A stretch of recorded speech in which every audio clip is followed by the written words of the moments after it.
Aku tak ingin dibuatkan istana, kastil, dan semacamnya, kata Rin waktu itu. Kenapa? Tanyaku. Aku hanya ingin dibuatkan rumah kecil di padang yang luas, tenang, dan pohon rimbun di sekitarnya. Bagiku, Rin adalah sebuah paradoks di antara banyaknya orang yang menginginkan dibangunkan istana, rumah yang mewah, dan segala kemegahannya. Rin tidak. Istana megah tak semudah itu. Di balik tembok kokohnya bukan saja terdapat campuran semen, pasir, dan batu. Kita harus tahu dan lebih cermat dalam merasa. Ada juga campuran keringat, air mata, bahkan darah para pekerja dan korban sengketa. Inilah yang membuatku merasa menjadi orang yang beruntung bisa bersama Rin. Alasan ideologisnya, Rin adalah sosok yang berprinsip.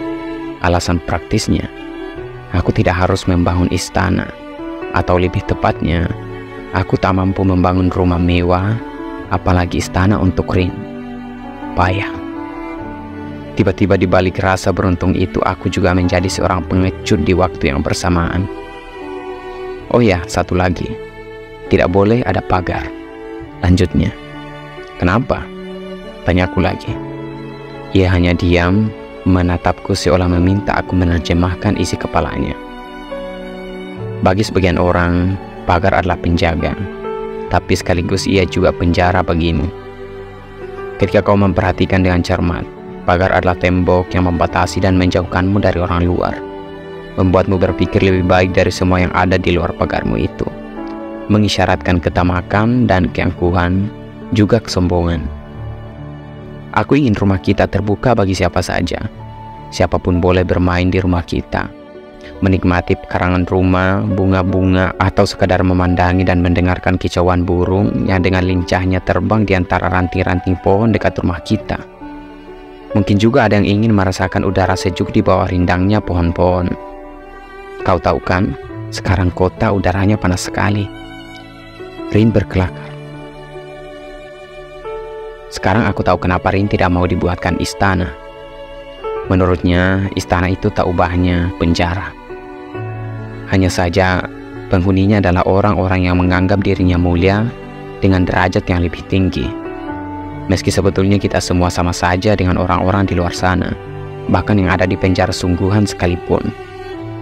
Bahkan jika ditelisik lebih dalam, orang-orang di penjara itulah yang lebih baik.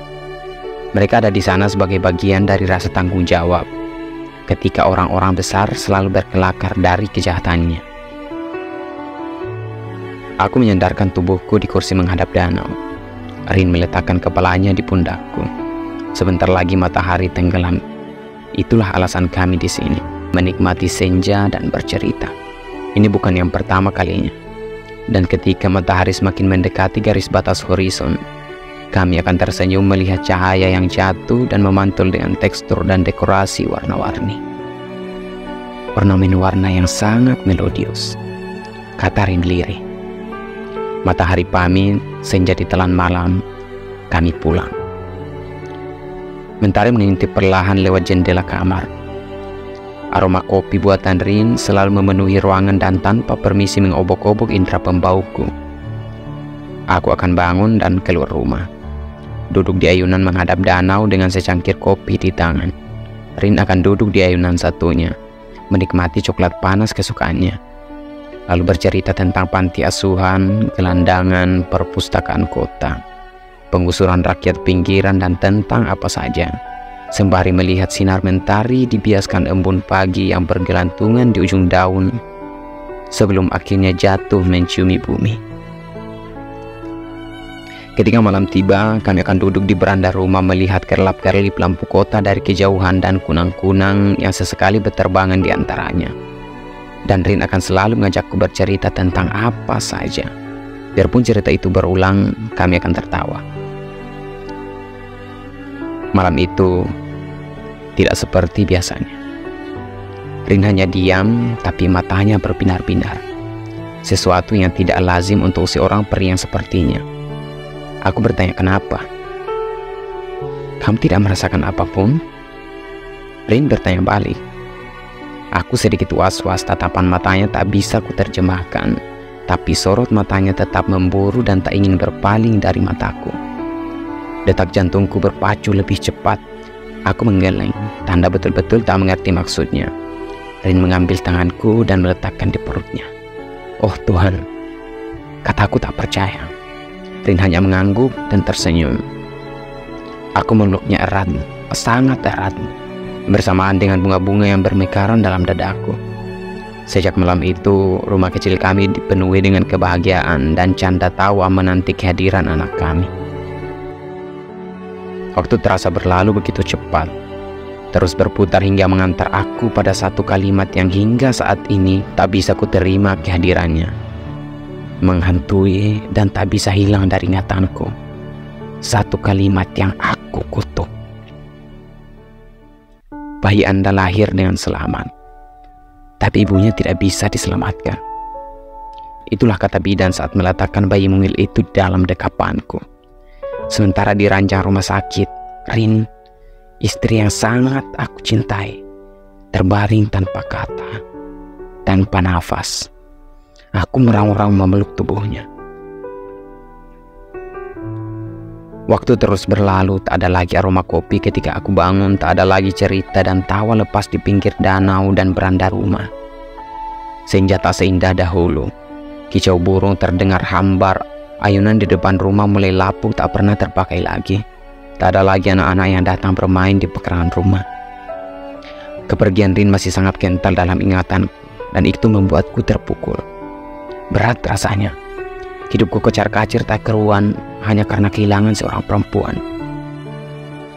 Kini aku memahami betul betapa besarnya pengaruh seorang perempuan dalam tatanan kehidupan. Sama sekali bukan hal yang boleh dianggap remeh hanya karena dikotomi gender. Satu-satunya yang membuat aku tersenyum adalah ketika aku mendengar suara tangis atau tawa anak kami. Oh ya, namanya Arini. Nama yang kupinjamkan sepotong dari nama ibunya, Rin.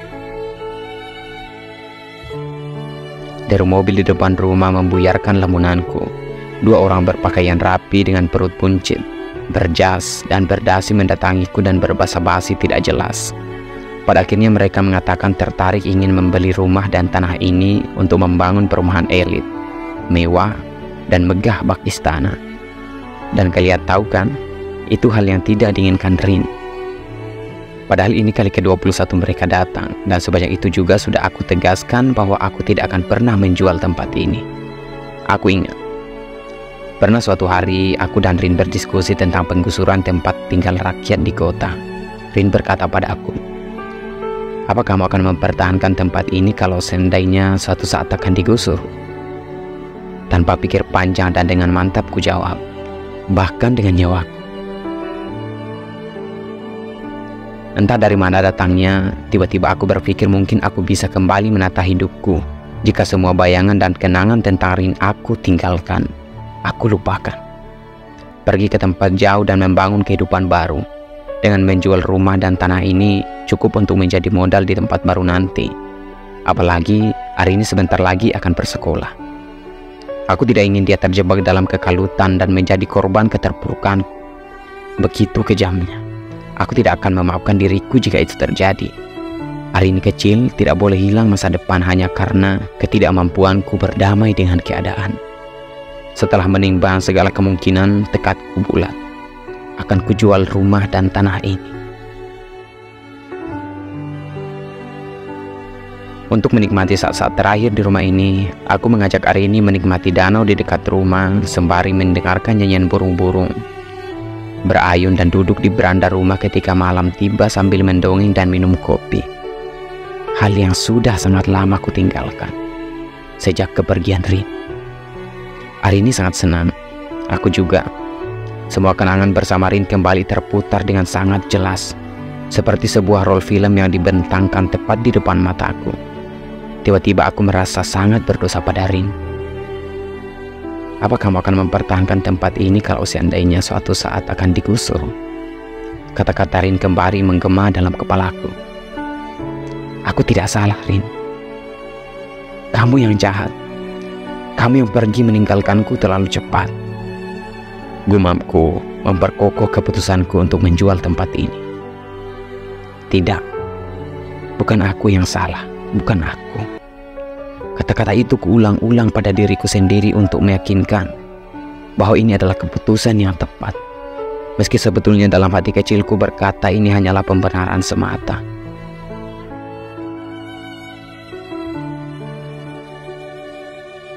Malam ini terasa begitu sesak, sepi, dan dingin menusuk-nusuk kulit. Meski hati kecilku belum sepenuhnya mengiyakan, aku berkemas. Semua barang-barangku dan Arini ku kemas dengan baik. Arini yang tak tahu apa-apa hanya melihat apa yang aku lakukan. "Kita mau kemana, Ayah?" Tiba-tiba Arini bertanya. Aku bingung harus menjawab bagaimana. Arini kecil tak akan mengerti jika ku jelaskan. Aku membalik badanku menghadap Arini dengan senyum dan sangat tenang. Kupegang kedua tangannya. "Nak, kita akan pergi ke tempat yang sangat indah, rumah besar dan bagus seperti istana. Arini mau?" Kataku menjelaskan dengan gerakan tangan seolah-olah menggambarkan suatu tempat yang indah, rumah yang besar, bagus dan menarik.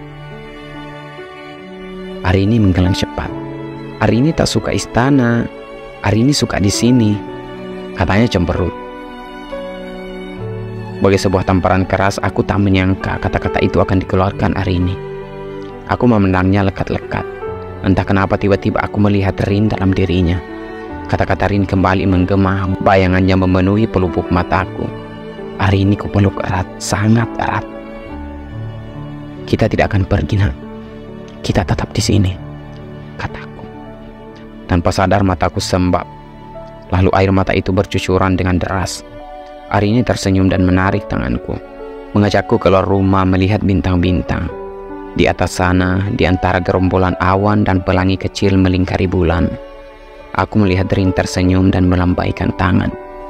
Bintang berkelip indah, indah sekali. Ornamen warna yang sangat melodius. Kataku lirih. Arini tersenyum dalam pelukanku. Makassar, Oktober 2019.